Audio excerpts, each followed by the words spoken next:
I was just wondering, why are people so happy now? It's our last day. There's better see more tears. Oh, I don't want to go.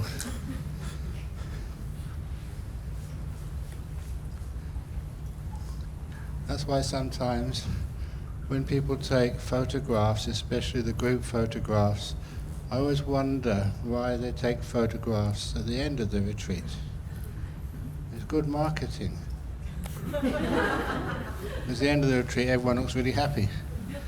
Is it because they're all enlightened, or because this afternoon they go home and they can do this and do that?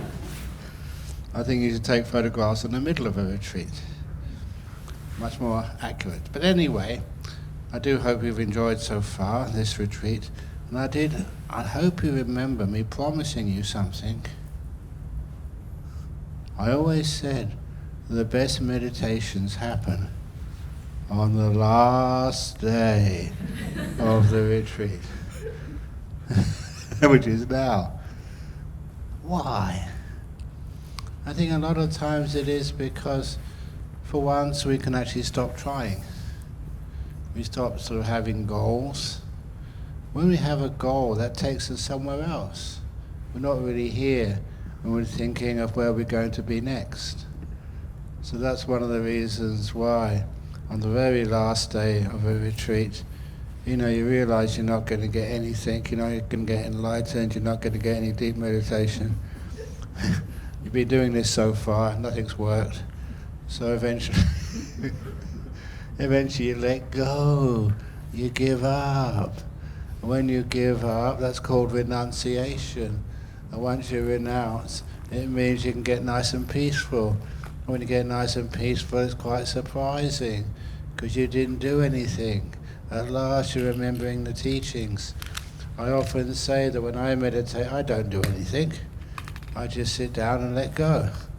And because I've been peaceful, inclining towards peace, teaching others to be peaceful, that's where my mind goes, all by itself. I don't need to tell it. It is very much like the driverless bus. I remember one lady, she told me that she'd heard me talk about this so often. On this occasion, she was just asleep at night. And when she was asleep at night, her dream was that she was in a car, I was in the passenger seat, she was driving me, and she lost control of the car. And it was going faster and faster, and there's a big sign, dangerous cliff, be careful. And it went faster and faster until we both went over the cliff. And she started getting really scared, we're going to die. And all I said was just let go. And so she did. And as she let go, the car was going really fast, and down the bottom of the cliff, there was a little like curvature in the road. And so we took the curve really well. We survived, and as we were going incredibly fast, there was a very sharp right-hand turn, which no car could make, but to just relax to the max. And facing certain death, the car by itself took the curve perfectly. And that was just a dream she had, but she told me in the interviews, your teachings work. That I managed to do that in a dream. And so I said, make sure you don't do that in real life.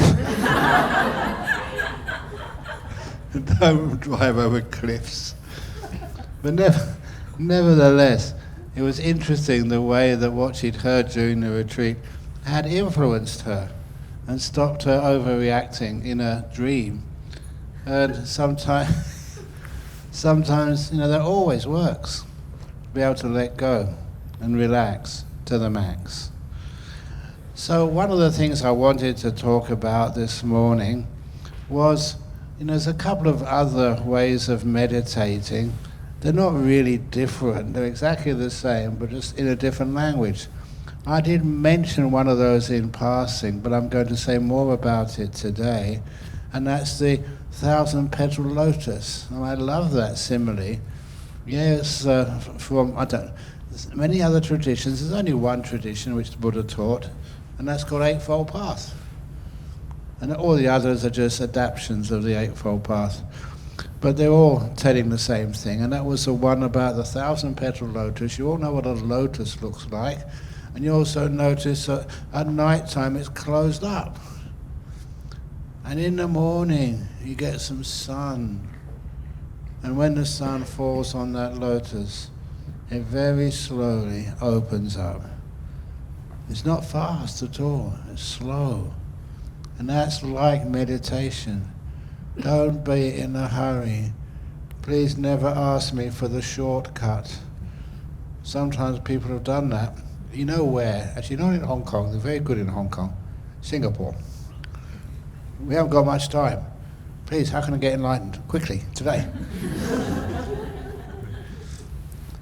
But once I like that, because sometimes you come up with some interesting comments. One of those comments, he said, Buddhism, it's all about suffering. What is suffering? And I said that suffering is asking from this world something it can never give you. That was quite a good definition, I thought, done on the spot. Suffering is asking from this world something it can never give you. How many times do we do that? Okay, you can type it in if you want. Suffering is asking from this world something it can never give you. And there's a lot of times you see yourself doing that. Things actually do go wrong. Things get delayed. Aircraft don't take off. The internet is down. You can't enter your room for some reason. I remember this guy.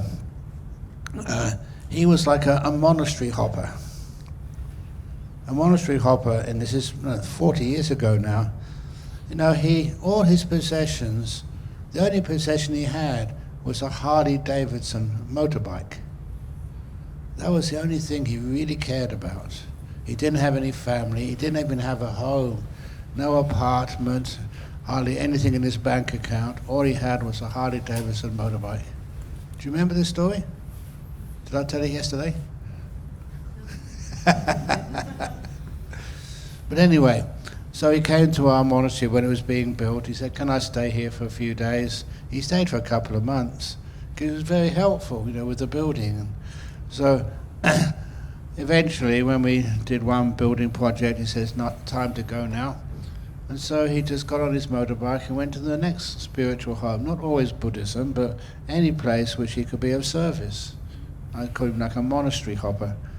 And anyway, he became a good friend, and I remember him telling me this story, that he was in Sydney and he was doing his shopping in one of the shopping malls.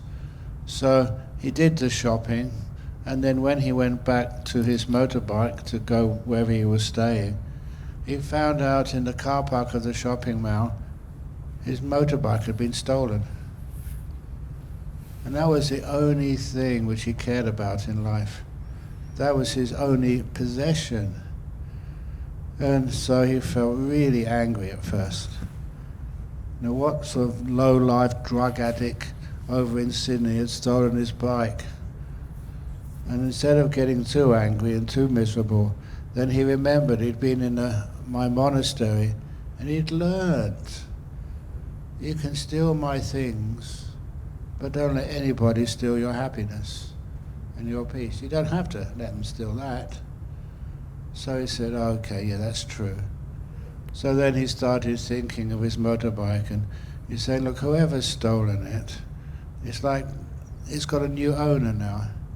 May my dear old motorbike please be looked after the way it's looked after me. And I hope whoever's got it now enjoys it and has so much pleasure and sense of freedom from it that I had. I deliberately, willingly give it up. And he actually thought like that. It was only when he finished thinking like that that he realized he was in the wrong floor of the car park.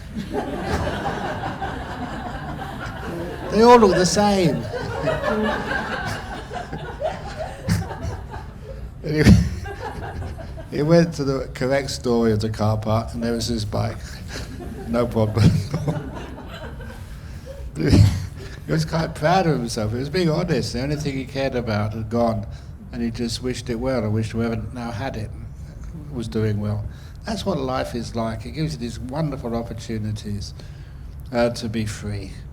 But anyway, the 1,000-petal lotus, I love that story. A couple of reasons which you'll soon find out. When the sun comes up, the outermost petals open up. Next time you see a lotus closed up, have a look at it, a close look.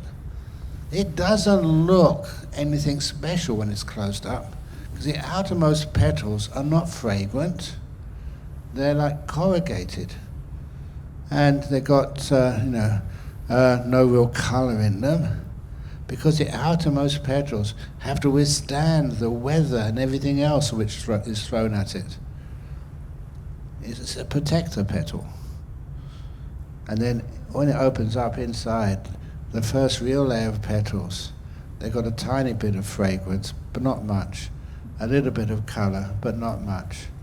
But when the next layer of petals is open, that allows the sun to fall on the next layer of petals, and that layer of petals opens up. And what's inside it, the second layer of petals, is much more beautiful and fragrant. And they too open up eventually, and the next one opens up, and the next layer opens up. And the deeper you go into the layer of petals, the more fragrant they become, the more beautiful, the more colourful they become, and also the more thin they become. They become way more profound. And they only open up because of the light and the warmth of the sun. I always make sure to add that importance of the warmth of the sun. And they have to open up. The lotus doesn't put any effort into it. It just stays there, and this is nature. And that's the same with each one of you. You've been receiving the warmth and the light of the sun for a couple of days. And as your mindful and kindness shines on you, you tend to open up. You go inside. And the nice part of this is the effortlessness of it all. And the two most important ingredients is your mindfulness awareness and your kindness, the kindfulness. And as you go deeper and deeper in, where is the next layer or level in the meditation practice? And all these beautiful stages of meditation, where does the next level live? Right inside the one you're on at this moment. And I'm saying this not just to inspire you, but really all these jhanas, they're inside you right now. You don't have to search for them somewhere else. You just need to open up the outside. And as you go inward to where you are right now, inside of those you see like the first jhana and the second jhana and the third jhana, all these great enlightenment states. They're in each one of you in this moment, but sometimes they're all covered up. You can't see them. And I love this because I see many people, the last people I'd ever think would get into these deep meditation. And they're the ones who get these deep meditations. The ones who have been here and helping out and serving, the ones I've known for such a long time, like Gerald. I better not say this actually. Did I say you never get jhana? Of course you will. No, it's the expectation. You just need to just go inside and let it happen. Open the door of your heart. You don't sort of get these jhanas and bliss, see them outside and pull them in. Instead, you just open the door of your heart and be this beautiful patience. Just to make peace, be kind, be happy teaching. You know where that teaching comes from? Make peace, be kind, be gentle. That's my translation of the second factor of the Eightfold Path. It's the Buddha's teaching, which so many people neglect. And the reason why I keep focusing on that, make peace, be kind, be gentle, is because I always knew somehow that the kindness was such an important part of meditation. When I looked at the Eightfold Path, right view, right intention, right speech, right action, right livelihood, right effort, right mindfulness, right concentration, when I looked at that, I thought, where's the kindness? You'd thought the right kindness should be there somewhere. And it was, I can see it now. And that was actually in the second factor of the Eightfold Path. You trying to remember it now, Freddie? The Sammasankappa is, what's the renunciation again now? Nekkhamma Sankappa. Nekkhamma Sankappa, Avyapada Sankappa, and Ahingsaka Sankappa.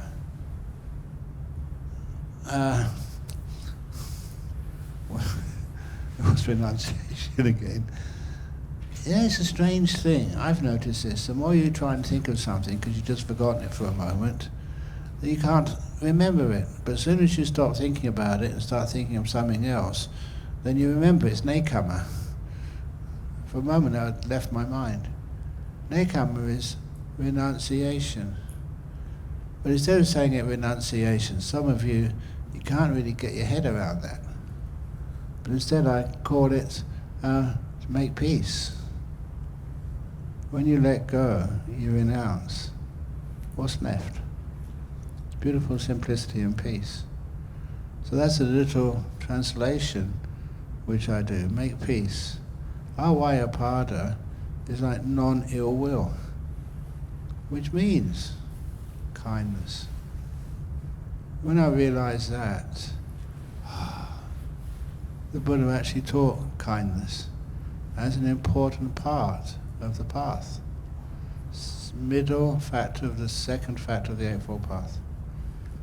And Ahingsaka, I knew what that meant because you'd heard of Mahatma Gandhi and his philosophy of gentleness, ahimsa, non-violence. And it was ahimsa which actually got rid of the British Raj from India. An impossible task. Not through violence, not through armed rebellion, but through peaceful protests. And anyway, I love that ahimsa, that gentleness, kindness, and making peace. That was the important part to the path to Nibbana. And it's really important for meditation. And it's also why I could never understand when you go to a Zen monastery, they've got the Zen monk, and they hit you on the back if you start nodding. Should I do that? No. Honestly, I couldn't do that. If you're really nodding, no way I could be violent. Because one of those reasons was over here in Hong Kong, when I first came over here, I used to stay in this monastery, what was it called again? Yeah, I can't say that, but not in that way. But interesting part in that monastery, we had many visiting monks could stay there, and so sometimes we got all sorts of interesting monks come, and of course, we were humans, so in the afternoon when we had a cup of tea together, we would gossip. I did that. We had some interesting gossip. And one of the interesting gossip, he told one of the monks from mainland China, it's now, we're all in China now. Got to be careful what I say. But he told me on one of these Zen retreats, the teacher there tried that method. And there was one of the women there, just like you, was meditating and started to nod. And so the teacher, with the Zen stick, whacked her on the back. She still had her mobile phone in the pocket. She picked out the mobile phone and rang the police. And the police came, arrested the monk, And that was the end of the retreat. You can't do that these days.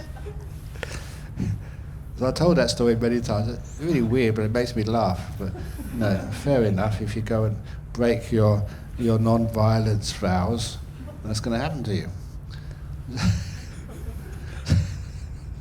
So anyway, that it goes against what Buddhism is, the gentleness of it. And the fact, there's no way in the world I could ever be cruel or harmful or hurtful to you. And it's the kindness there as well. And that is the second factor of the Eightfold Path. That's how important it is, the gentleness. And because of that, I thought, it's there, but it was kind of obscured. So once you have that kindness and that mindfulness, then things happen. What happens? Your lotus opens up. You know what's inside that lotus? You're stunned by what you experience inside that lotus. It really is beautiful in there, and really profound, and things you never believed existed in there. You see, this breath, this silly old breath, becomes so gorgeous. It's a breath. My goodness, the breath goes in and goes out. If you tell your friends you spent 2 or 3 days just watching your breath, they think you're crazy. Come on, get a life, Ajahn Brahm. And they don't realize it's such a beautiful way of spending 2 or 3 days, watching the breath go in and the breath go out. And the thing is, when you're really mindful and kind, you will notice you never ever breathe in 2 breaths the same.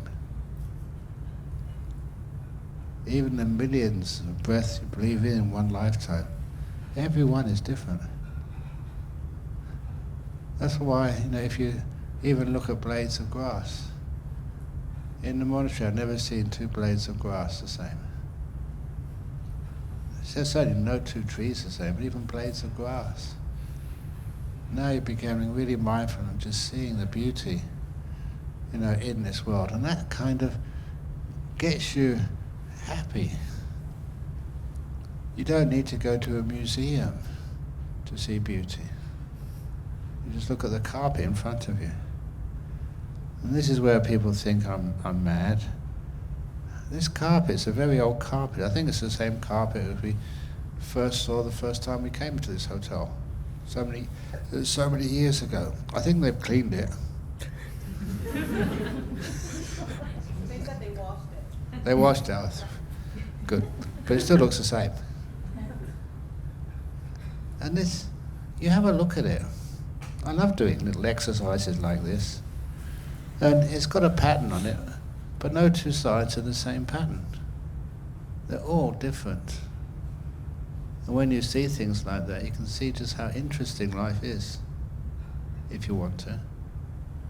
And that makes it so joyful. So after a while, just old things which aren't supposed to be beautiful become beautiful.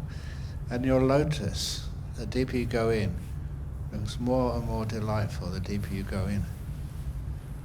And because it looks delightful, it keeps you satisfied. If you're not satisfied, that's why the mind wanders off. It's not satisfied, it goes looking for something else. The human mind needs happiness. It's been conditioned that way. If you don't find happiness in meditation, you find happiness in fantasies, in looking at your mobile phone, in just going off here, going off there. A few times, well, not a few times, many times, when I've been visiting different places to give talks, they've asked me, we're in Toronto, do you want to see Niagara Falls? Why? If I want to see a waterfall, I just turn on the shower.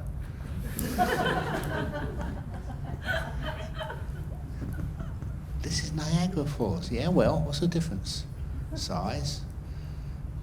And then, when I was, one of the things I did, I gave some talks in Las Vegas. What did I do in Las Vegas? I can't tell you. What happens in Las Vegas stays in Las Vegas.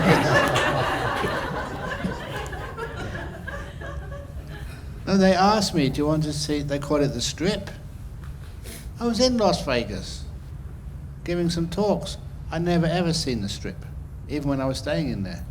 Went from the hotel to this retreat place, and retreat place back to the, from the airport to the hotel, hotel, retreat place, back to the airport. Don't you want to see it? Why? And they said, okay, what about the Grand Canyon? That's not that far from Las Vegas, apparently. Have you ever seen the Grand Canyon? Yeah. I haven't. But I don't want to. Why? Because I see much more beauty inside. When you meditate. They think I was a bit dumb, but I said, I'm a meditation teacher. I actually practice this as well. I'd much rather stay like an hour in my room and meditate than go and see the sights of Hong Kong. I did go up and see the big Buddha statue on Lantau Island. You know, when I went there, do you remember you took me up there, or was it? Not many. Okay. When I went up there, they said, you have to go and see this. So I went up there, and it was cloudy. I was standing at the bottom, couldn't see the top. That's what the statue, the base of the statue, and the head of the statue was just in the clouds. It taught me a lesson. If you want to see the big Buddha statue, there's a Buddha statue here. Just behind me. So because you see beauty elsewhere, you don't need to go to these tourist places to see beauty. And because of that, the Great Wall of China. How many of you have seen the Great Wall of China? Wow, so many. Have I seen the Great Wall of China? No. If any of you have ever been to my monastery, Bodhinyana Monastery, you can see the wall we've got there. It's called the Great Wall of Bodhinyana.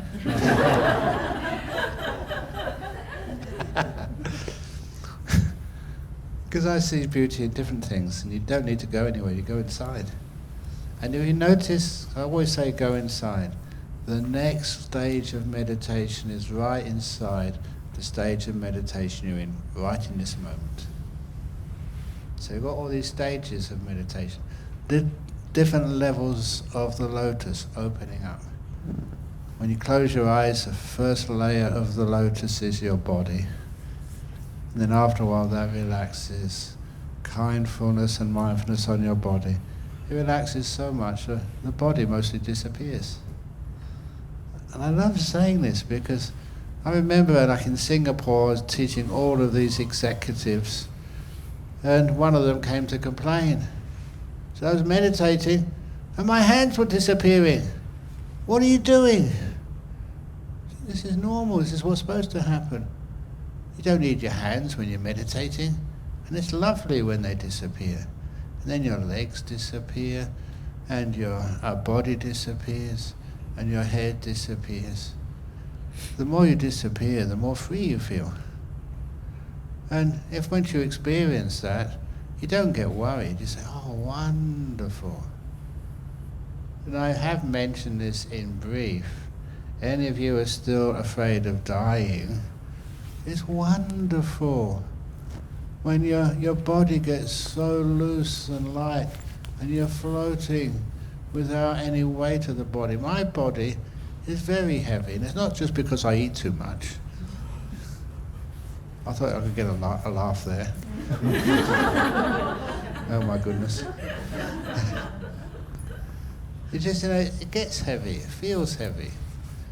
And it's not just heavy because of weight, it's just like heavy because of old age. And it gets heavier and heavier and heavier.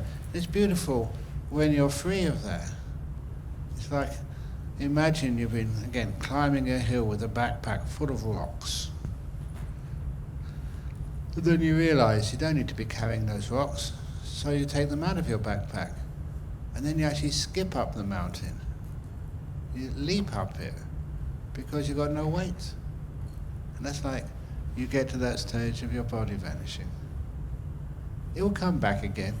And the weird thing, it's perfectly safe. I did mention about Greg, who went into a deep meditation and was taken by his wife to hospital. But there's so much better stories than that. The stories, this is in the suttas, about this monk who went off into the jungle, well actually the forest, and he was sitting down there meditating, got into one of these deep meditations into one of the jhanas. And it just so happened that 2 villagers were going into that forest collecting, I don't know, mushrooms or herbs or something. And as they were in the jungle, they saw this monk sitting there. And they went up, he wasn't breathing. He really looked like he was dead. And these were very devout Buddhists. This was in the time of the Buddha. And they thought, we can't leave a venerable just sitting in the forest dead. He'd get eaten by the jungle animals. And that's not very respectful. Is that a good way? If I die, you leave me in the forest somewhere? There are forests here in Hong Kong. If you leave me in the forest somewhere, so I get eaten by, I don't know, whatever, is that respectful? It's a great way of recycling. I wouldn't mind, to give some food to the other animals. But anyway, you wouldn't let me do that, would you? Would you? Oh, don't you love the animals? There's a lot of good food here. But anyway, so they said, we're in the forest. They got some wood in the forest, old wood, and they made a funeral pyre, and they put this venerable on top of the pyre, and then they did some chanting. I don't know what chanting it was, but anyway, they did something. And then they lit the pyre, and once the pyre was all alight, it wasn't going to go out, it was a big amount of wood with the venerable on top. They went off to do their business. Life is busy for the lay community. A monk can't expect them to be around all the time. So off they went to do their business, and the following morning they were very impressed and shocked that monk came into the village for alms food. He'd already been cremated, they thought. Not even his robes were burnt. This is something which I know, seen, that when a person gets in these deep meditations, they become invulnerable, even through fire. So if there is a big fire in this hotel, you don't need to try and escape or jump out the windows, it's too high up. Instead, just sit down and get into a jhana and you'll be safe.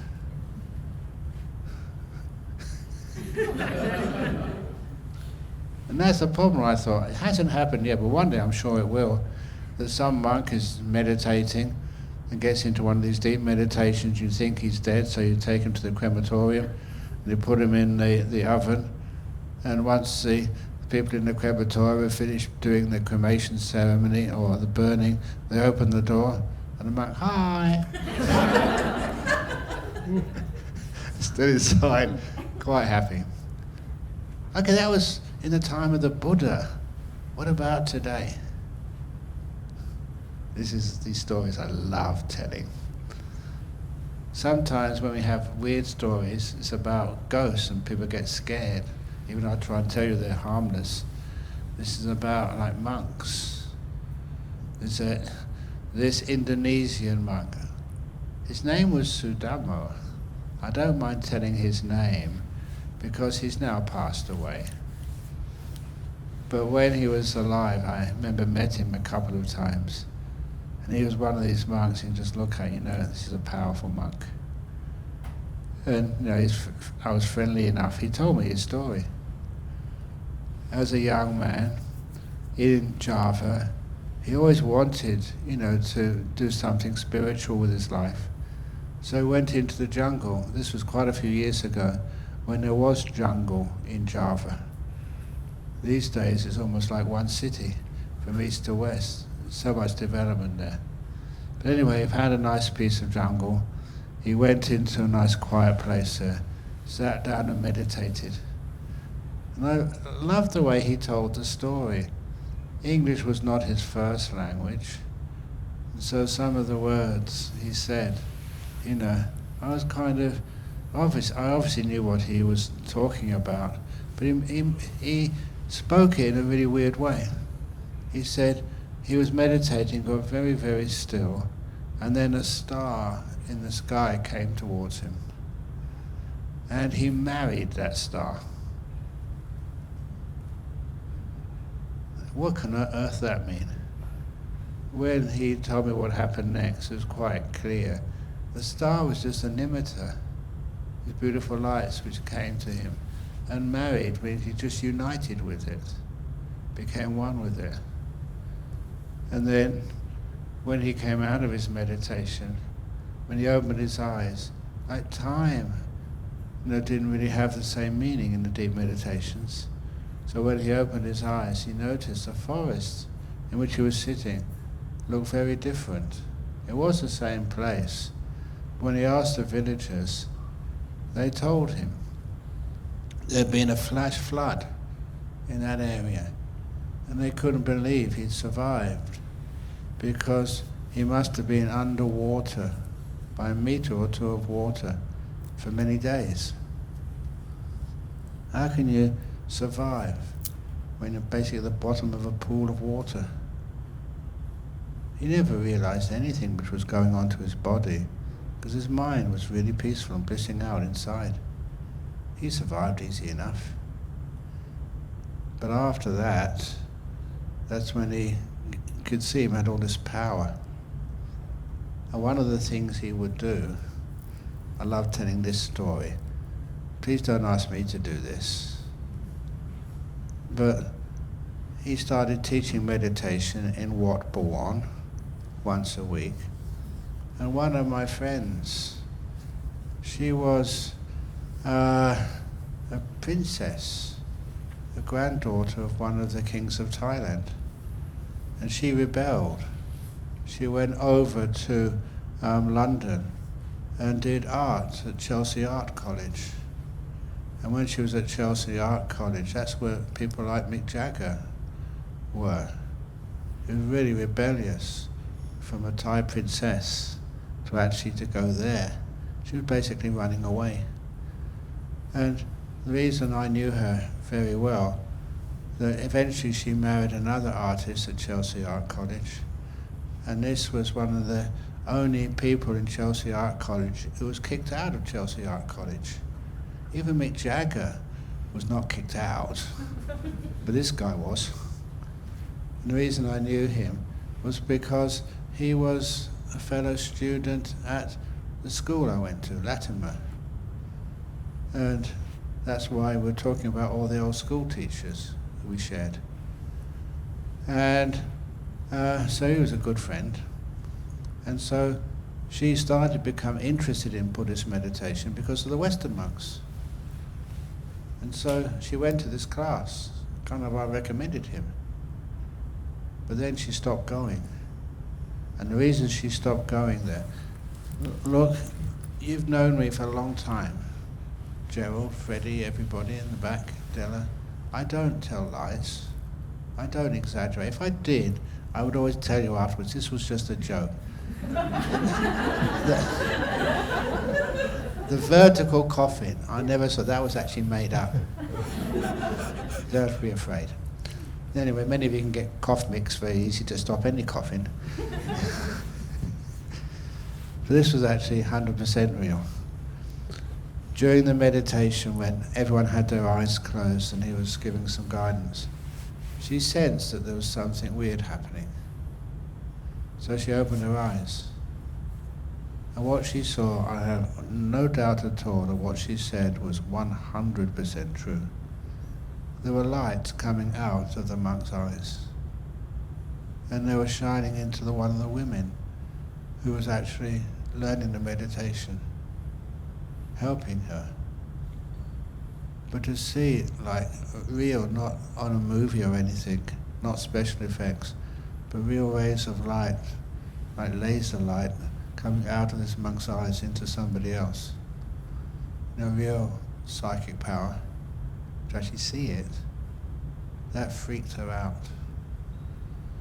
So she got up, left, and never went back again. Would you like to see me do the laser light?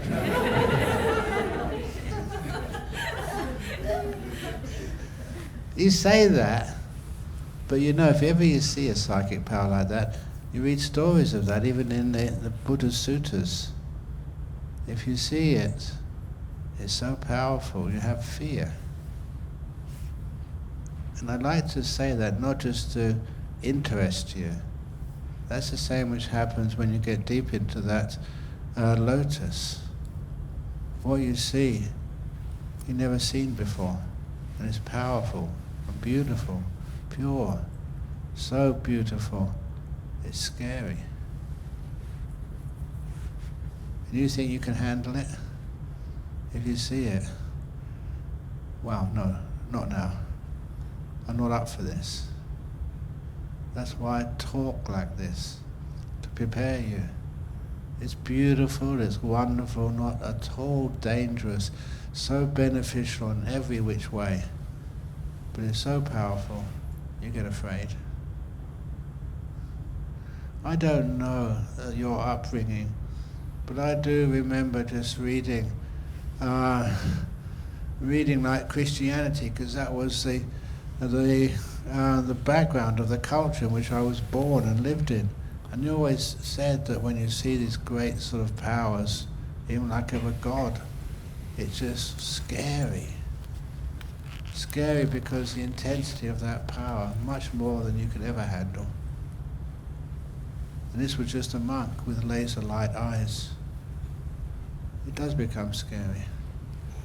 So honestly, if monks do not show any powers, it's not because they haven't got them. A lot of times it's because they know if they showed them, it'd be big trouble. I don't think, oh no, come and show us. If I did something like that, you wouldn't come back. Power is scary.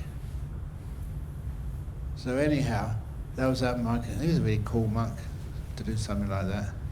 But not just that, to be able to meditate for a few days and be underwater all that time. So even let's talk about that, it's so scary.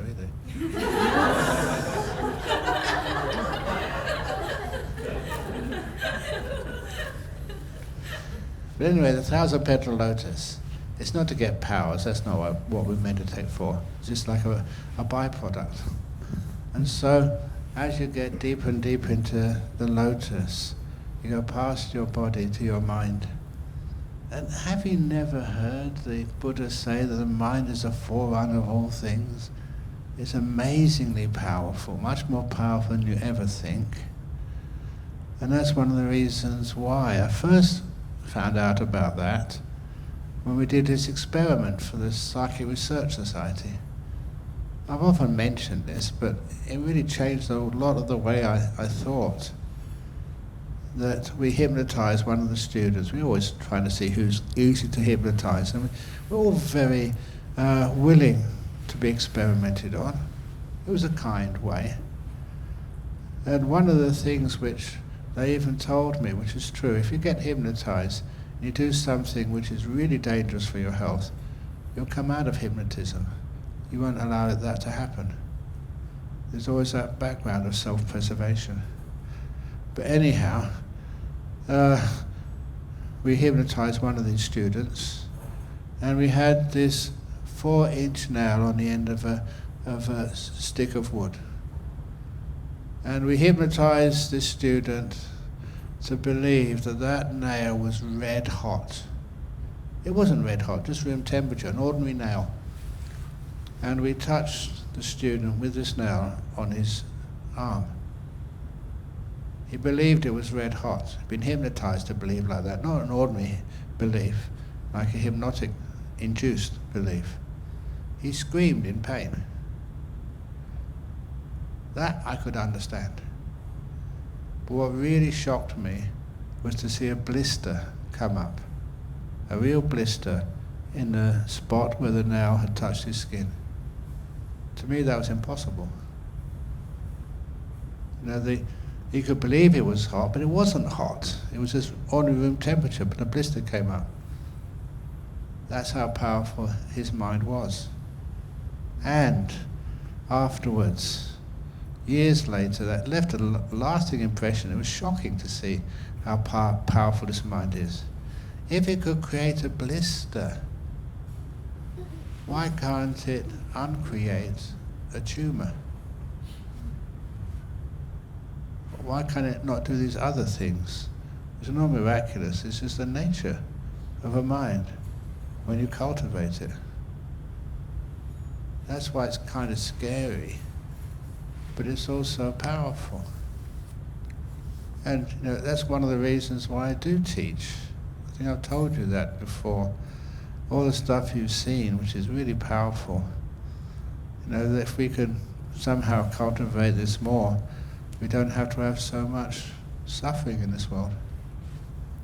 I see too many people who have breast cancers and other cancers, and it's really very painful and frightening.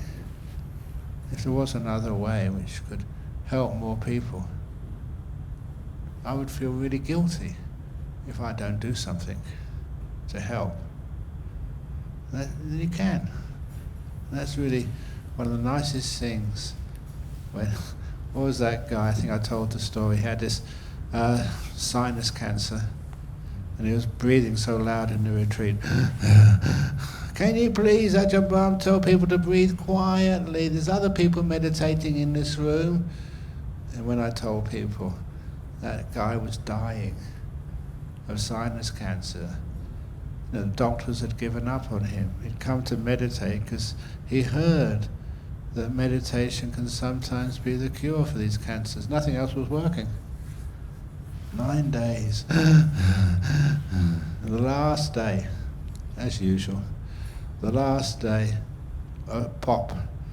I always remember how he said that. I had a popping sound, and I could breathe through my nose. This was not imagination. This was real. It wasn't fantasizing. He could actually breathe through his nose. And then it closed up again. And I asked him, carry on. Simple instructions. And 6 months later, this guy comes up to me in Sydney. I was giving a talk somewhere else.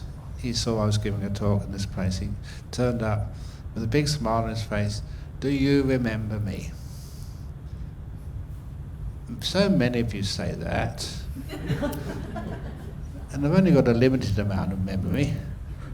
And I have to be honest, I'm a monk. I usually say, no, who the heck are you? Sometimes I say, oh yeah, you're the lady whose name I keep forgetting.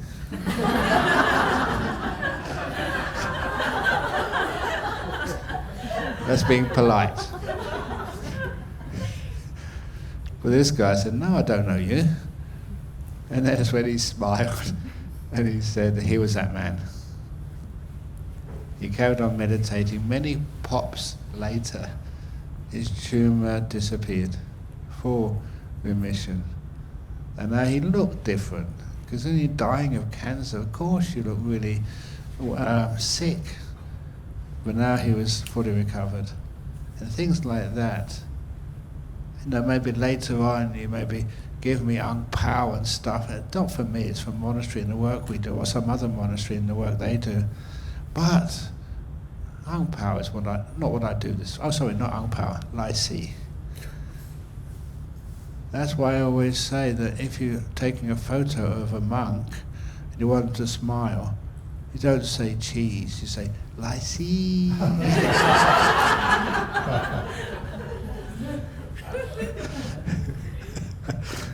I don't do that. But my pay, my reward is when you see people like that. They got their life back. And just they were dying. I'd like to share that information to everybody, and that's what he said he would do. I often said, you don't need to say thanks. We call it paying it forward. Paying it forward, whatever you learn, which works for you, share it with others, your friends who can't come here. And just even just doctors, there's a lot of doctors here. There's this, and I've told that story I think already about the young lady who was suffering from panic, deep chronic anxiety, and was bedridden because of it. I did tell that story, didn't I? No. I just told it to somebody. She was bedridden. She was a brilliant young woman. Her uncle lived in Perth. No, she was Thai, but she was studying in Adelaide University. And then when she was studying there, she had these panic attacks, which were so severe, she couldn't even get out of bed for weeks. And had the best medical care you could imagine in a good university for free. Nothing worked. So that's when her father contacted his brother, her uncle, and said, give a call to Ajahn Brahm.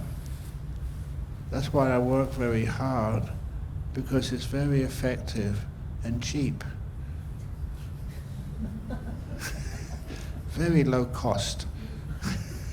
In other words, nothing. And that's when she called me. It was during our range retreat. I couldn't go and visit her.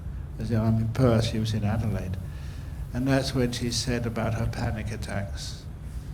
And I asked her, when you have a panic attack, it's always any emotional problem, you can actually manifest it in your body. It has that physical manifestation.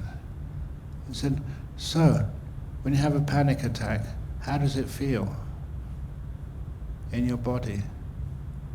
She said, well, my chest was very tight. Your chest? I need more information. I asked her, you're a scientist, a dental student, so can you please tell me, measuring from your belly button, your navel, in millimeters, exactly where in your body is it manifested? And what shape is it? She was in bed all day and night, nothing to do. So she had all the time to be mindful of that physical manifestation of her panic attacks. And she was really a smart woman, young lady. So 3 days later, she gave me this call, said, now from my belly button, about 23.2 millimeters. Yeah, I'm exaggerating there, but she gave this incredibly detailed description of, when she has a panic attack, how it feels on her body. More to the left, more to the right, and then more to the left, over this side. I said, great. Now you know where it's manifested. How does it actually feel? Give me a description. I said, well, it's tight, tense, burning. No, that's not good enough. I want it detailed. Give me a call in 3 days. Again, more mindfulness. Not just where it's located, but actually how it feels and how it develops. Does it get worse, more tense, less tense? So after 6 days when she called, I wish I could have recorded this, because it was a brilliant description of how she feels when she has a panic attack.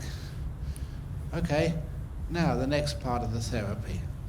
When you have that panic attack, and you know where you feel it, take your hand and massage that area really kindly. I remember I told somebody this recently, because when I was describing how to do a very soft massage on your tummy, I was doing it too. And it really feels nice. Massaging your tummy. But you do it with as much kindness as you possibly can. And so do that. She did have a live-in boyfriend called Lloyd. I'll tell you why I know his name very well later. But if you can't do it, you feel too exhausted, then get your boyfriend to do that. Boyfriends are usually very happy to massage their girlfriend's chest. So that's what she did. And after 9 days, then I asked her, did you follow the instructions? Yes. Well, what happened? Well, when I massaged the chest, all that tightness and tension on the chest because of the anxiety just disappeared. And then the next thing, I love saying this, it's kind of the light bulb moment for her. The eureka, now I know why you asked me to do this. And I said, when the physical manifestation of anxiety disappears, what happens to the anxiety? And she went so quiet. And after about 3 or 4 seconds, he said, that went too. Now you know how to deal with your anxiety. And I hung up. And in 2 or 3 days, she was out of bed. A really smart lady. She got first-class honours in dentistry and eventually got to this special course over in Sydney. And then the next thing I knew, she'd emailed me and said, Ajahn Brahm, well, first of all, I've nominated you for Australian of the Year. Oh, come on. Yeah. But anyway, I never ever got that, but better than that. She said, Lloyd, my boyfriend, we decided to get married. Will you please do the blessing for us? And of course I did. They got married in the sunken gardens at University of WA. And of course, they had to have me there for their marriage because I'd basically saved her life. And now they've got a dental clinic over in Floreat in Western Australia. And I still can't remember, they've got 2 kids or 3 kids. The reason, all boys. The reason I don't remember is 2 or 3 because whenever I've gone to see them, they've all been running around. They're hard to count when they're so mobile. But what I was very happy with, and it actually worked. And anyway, I told that story many times. That's why I tell it many times. And, did you want to take your photograph? Come on. No, you said you want to take a photograph. Yesterday, I took Oh, you took already. Another one. Oh, another one, okay. Okay, see ya. The reason I said that is because Gerald told me that somebody else wants to have the photograph taken, they have to leave early. And I thought it was that one. Okay, so anyway. And anyway, this other doctor in one of the hospitals, she had a patient with chronic anxiety.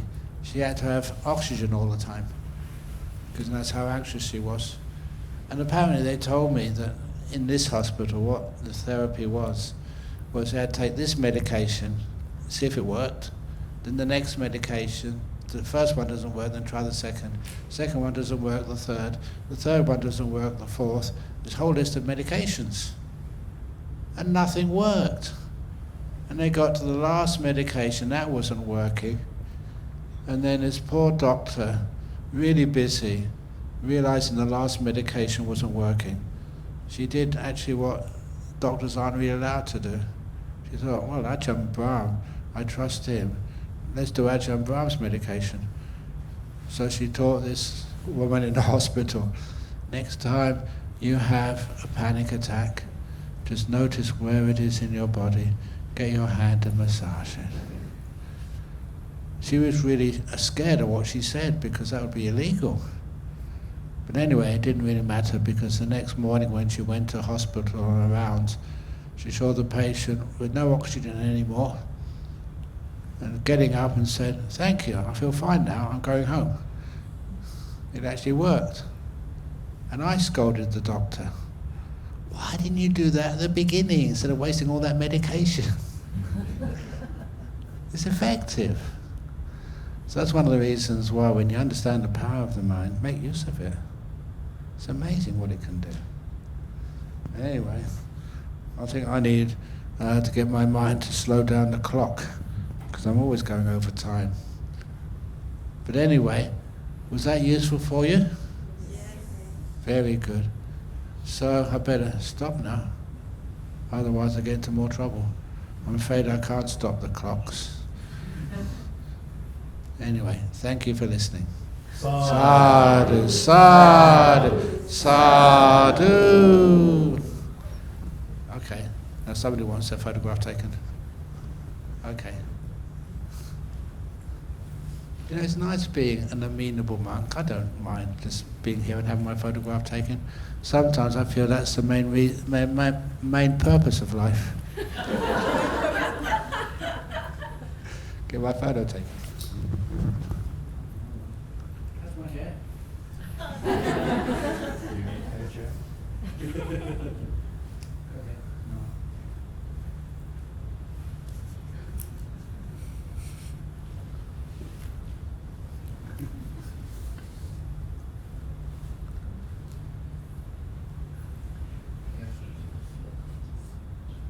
Next, please.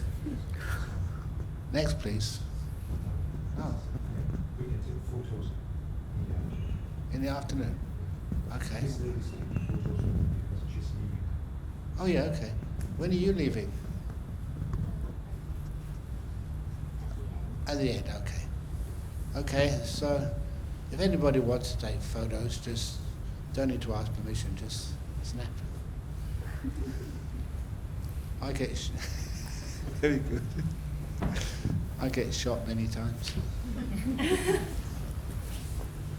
Okay, so now we have interviews. Okay. I think this retreat could get sponsorship by, who actually does the cameras these days? By the camera companies? Those, it's mobile phones? You don't? With so many photographs taken, I'm sure that must, that this retreat is sponsored by, I know before they had these old cameras, like Kodak or something.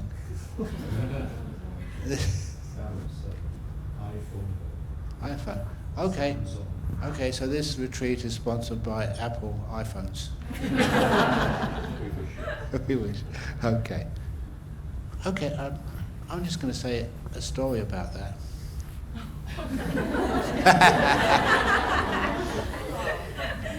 I know sometimes, really wealthy people, we think that must be so nice to be wealthy. But it's really a pain to be wealthy. And this is the reason behind this story. There was one of the farmers in northern California, and he was in his car, a beat-up old car, just going from the shop to his farm, and he saw there was another car, quite a lovely car, was actually broken down by the side of the road. And if you live in the countryside, even like us monks, if there's a car broken down, we'd always stop because it's very hard to get even mobile phone coverage, and sometimes even you can't ask for help. I remember seeing this one day in the early years of Bodhinyana Monastery, seeing this couple, and they'd been broken down on this road between the prison and the dam all night. And we were the first in the morning to pass them, because of course we stopped. All they needed was their battery was flat, and so we had some jumper leads in the back of our car, so we stopped, just to charge up their battery so they could get home. It was an old couple. They were so scared. They'd been up all night and in the middle of the forest, not wondering what would happen to them. Of course you stop. And I realized that's why we have that culture. All people, if you're in remote areas, you'd always help out if someone's stuck in their car. And anyway, this farmer stopped, and there was, this young man, not really young, maybe 30 or 40, in his car alone. And he couldn't get any mobile phone coverage, and his car was broken down. So of course the farmer helped. And he soon got his car fixed up. And the young man was just so thankful. I really thought I was really stuck for a long time. Thank you for helping. And they shook. And then the guy drove off, the farmer drove off. A few days later, the farmer got this letter from his bank. And the bank said, all your loans have been paid off. Even the loan for your car has been paid off, and the substantial amount has been deposited in your account by this gentleman called Bill Gates.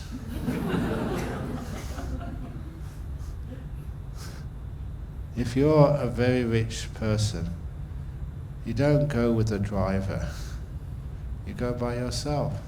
The sense of freedom No one is telling you what to do or where to go or how to drive. If you're rich, you don't have freedom. Even if you're just very poor but well known like me, how much freedom do I have?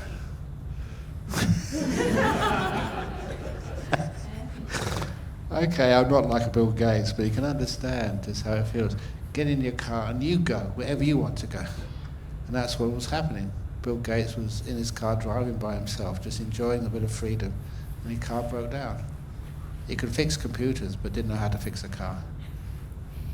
And just out of gratitude, and being helped by a poor farmer. And he got the number plate of the farmer's car, that's all he needed.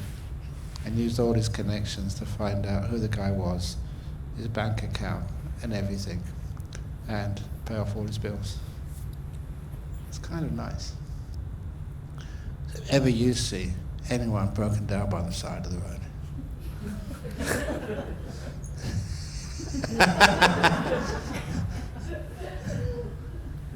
because rich people, they do have this kindness. They just want to make sure the money's well used. So anyway, that's a lovely story. I love that story. I don't know if it's true or not. I've got no sort of verification, but nevertheless, it deserves to be true. Okay, thank you. Sadhu, sadhu, sadhu.